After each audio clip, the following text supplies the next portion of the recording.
This is The Corner Series, a McGuireWoods series exploring business and legal issues prevalent in today's private equity industry. Tune in with McGuireWoods partner Geoff Cockrell as he and specialists share real-world insight to help enhance your knowledge.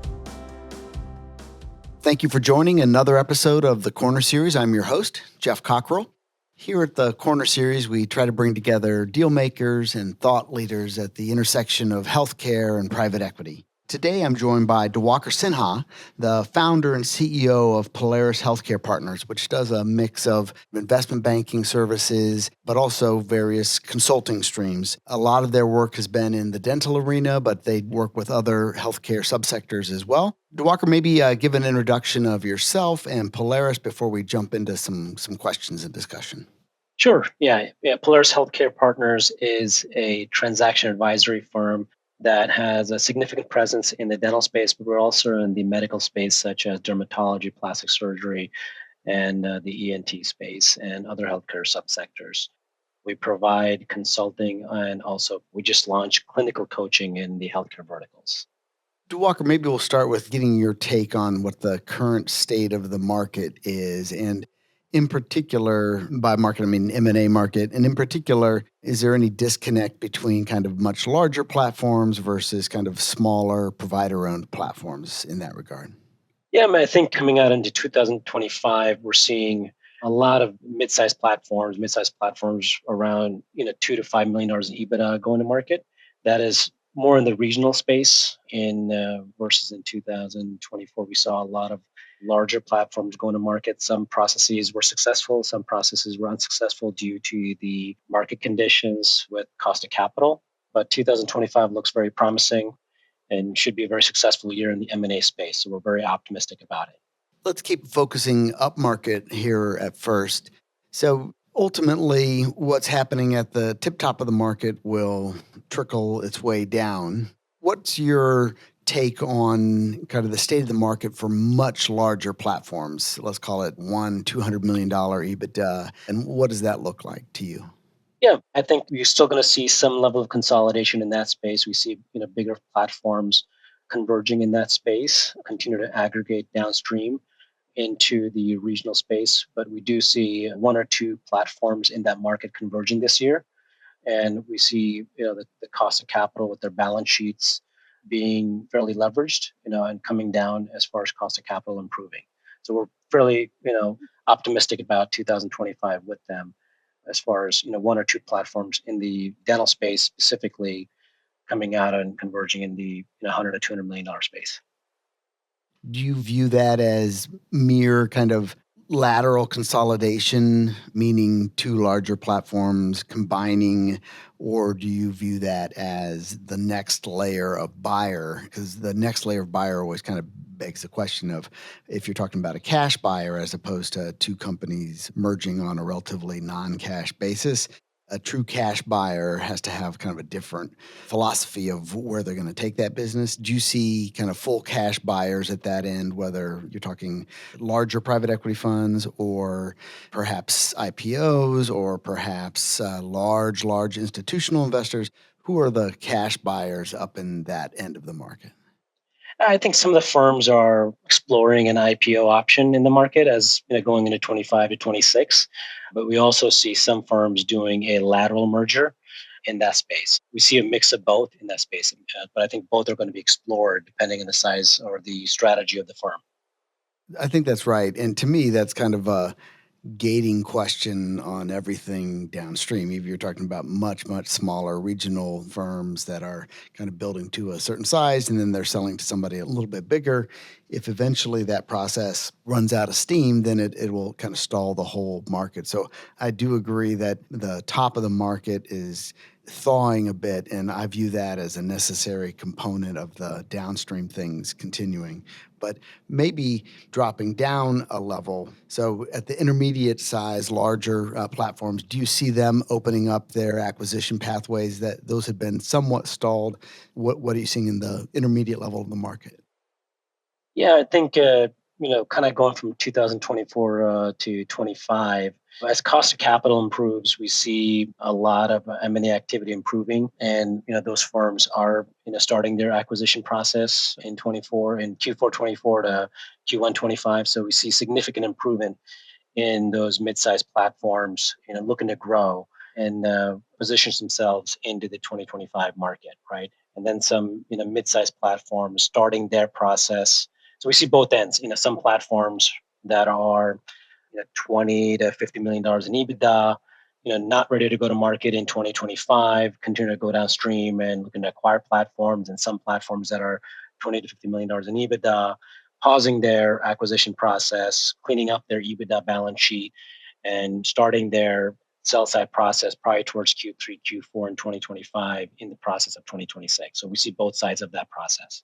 You mentioned the kind of cost of capital with much higher interest rates. And that to me has kind of two impacts. One being that existing platforms can find themselves in some measure of distress as the kind of the carrying cost on that debt is a much higher cash imposition.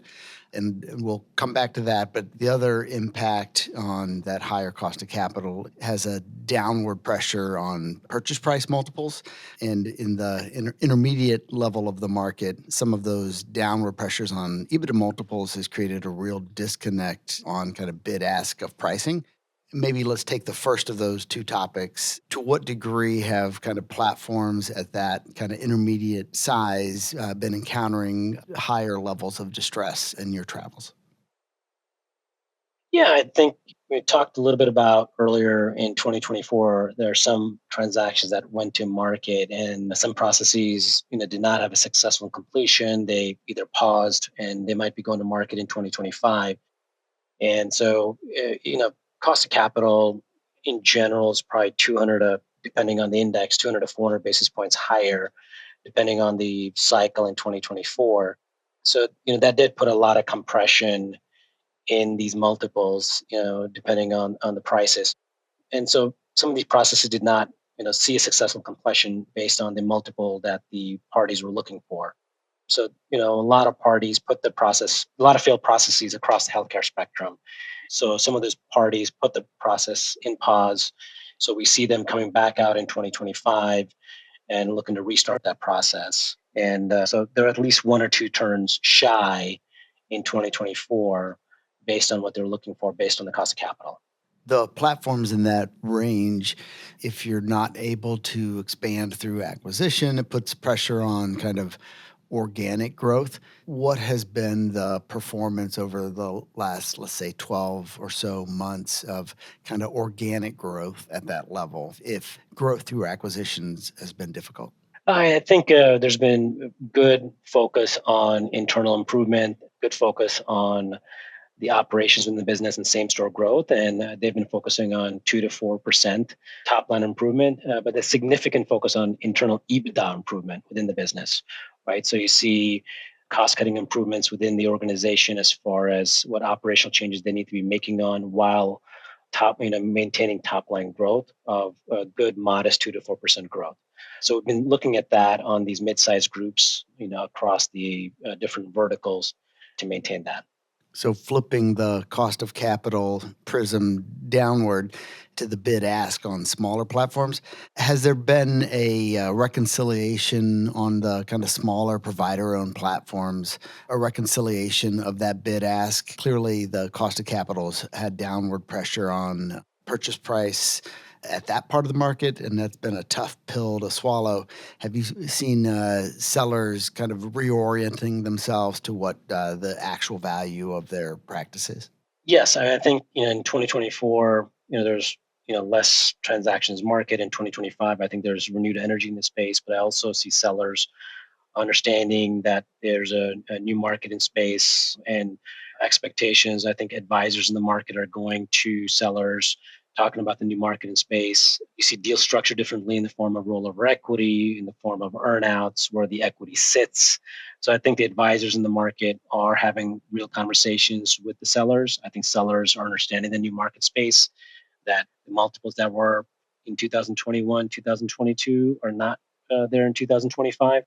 Same time, I do understand the desire to maximize shareholder value. So I think if you have a good practice, you're still able to get good value for your practice. And I think in 2025, there's still good value to be had.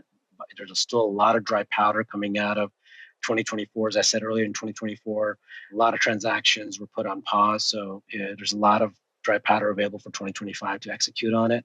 So I still think 2025 is a good year if you're looking to go to market and find the right party. I think you still get a good value in the space. But I still think overall there's a little bit of resetting, and but I do think sellers are reasonable and understand that there's a new market expectation. But the deal being structured correctly, I think you can achieve a good balance. The performance of platforms has not been consistent as you kind of look at the market, and there seem to be some platforms that have done well, others that have really struggled. I wonder if you might have thoughts on what some of the through lines are of the ones that have performed better than those that haven't. What are some of the through lines of those high performers? I think just the overall arching theme's probably been discipline and staying within the box and deal structure. So I think the platforms that have continued to perform well over the years have stayed within the box, within their, I'm not going to say geography, but kind of stayed, within the discipline of what they truly are and what they're trying to build in the business. They're going outside the box a little bit. They've kind of mitigated that with deal structure, the right clawbacks or warrants within the deal.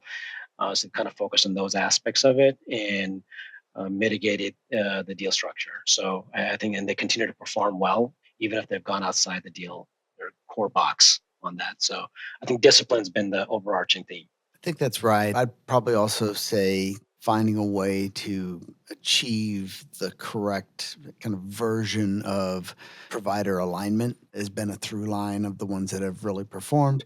And one of the kind of dynamics as I've kind of seen a bunch of these platforms, one of the dynamics that has been a differentiator is those that have thought about kind of structures from a joint venture perspective, meaning the question of where exactly is rollover going to land? Is it going to be at a topco level? Is it going to be at a lower level joint venture MSO? And what are the implications on current cash flow?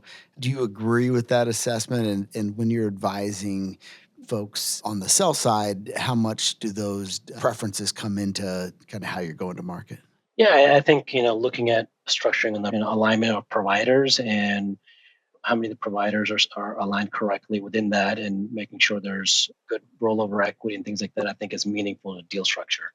For sure. And one of the pieces that I also think kind of can impact that alignment is making sure you have kind of laser focus from a platform perspective, laser focus on what the current economics are to the providers, which is, I think, one of the advantages of the joint venture model as opposed to kind of topco equity is that the joint venture model is usually the cash flow that's running through that kind of intermediate DSO is cash flowing to the minority owners in that in a way that kind of topco equity usually is not, meaning the dollars that come up to the topco are usually being utilized to satisfy enterprise level debt and do other kind of acquisitions and other things, whereas the intermediate DSO joint venture model has kind of different cash flow implications.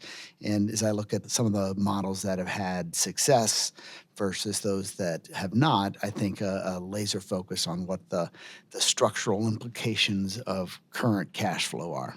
Yeah, absolutely. Yeah, I think the JV model has been overall more successful because it ties the providers to their regional impact, right, and allows for the continuity in care. There's a change, in 3 years or 5 years, if provider wants to transition, it also allows continuity with another provider in the geography, right? So there's ways to structure that and kind of think through that as the platform scales.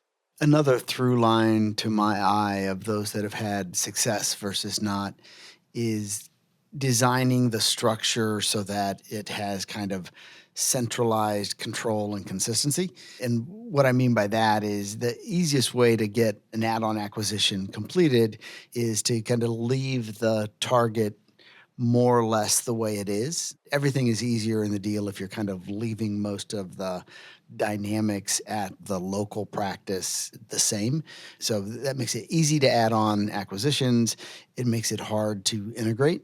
And when you have less integration, the overall model is tends to behave more like a bunch of individual practices that have different needs and desires versus a more consistent kind of employment-based model for the overall organization. When you're advising provider-owned sellers in that environment, how do you think about that topic? Yeah, I think that's difficult, right? So I think as you're acquiring a regional platform or a platform, integration is meaningful too because you want to have a systemized platform. There's different tools out there to look at integration within the platforms. You want to provide minimal disruption in integration and want to think through that in your diligence to see how would you integrate that business into your platform. But integration is key. You don't want to have different platforms in different regions in the market. So I think that comes down to understanding if you were to acquire that platform, what does the integration process look like, and how can you systemize that within your business? As far as what their practice management solution looks like versus yours, can something sit on top of their platform, and can you run it with minimal disruption? I mean, ideally, that's the solution. And if you were to standardize to your practice management, or whatever the integration tool might be, how does the onboarding process look like, and how does that culture look at the onboarding process? What does your onboarding process look like, therefore? So I think those are the things we need to be thinking about as far as the process of integration, and that needs to be taken on board as far as the risk therein when acquiring the business. Maybe pulling the view back a little bit away from just dental. You mentioned you also work in kind of other provider sectors, dermatology, plastic surgery, ENT, to name a few. Those are very different businesses than dental is in a number of respects, but maybe one respect that I'd be curious to get your thoughts on is just the degree to which the providers, A, make a ton more money, and B, they drive the business maybe in a different way. What are some of the different dynamics that you see in some of these other healthcare subsectors? Yeah, so I think in the cosmetic aesthetic space, obviously you see in plastic surgery, dermatology, you see med spa. I think it's a good market kind of that's expanding fairly rapidly. But if we kind of remove that and just kind of focus on the plastic surgery, dermatology space, similar to in some aspects to dental, it's a very provider driven space in both the dermatology and the plastic surgery space. Tend to stay predominantly in the cosmetic side of that business. Still huge traditional fee for service business, good expansion in that space, a lot of emerging group practice in that space, a lot of additional providers being added in that space, and a lot of growth in that space. So we see a ton of opportunity in the dermatology and plastic surgery with the additional cash flow being generated in that space. You also, I know, do kind of operational consulting. What role does kind of improved operations have in some of these businesses? Yeah, so I think as we get into any of these healthcare verticals, we look at where they are as far as everything is with the, how do they where they are as far as in their life cycle and where they're trying to be as far as towards the exit of their business. So, our goal is to kind of get into these platforms and look at their 2 to 5 year horizon towards an exit and maximize the operational efficiencies within the business and work with the executive team. And that can come in the form of working with the operations team on the business side to maximize, business execution, or with the clinical side. We just recently added clinical coaching just in the dental side of the business.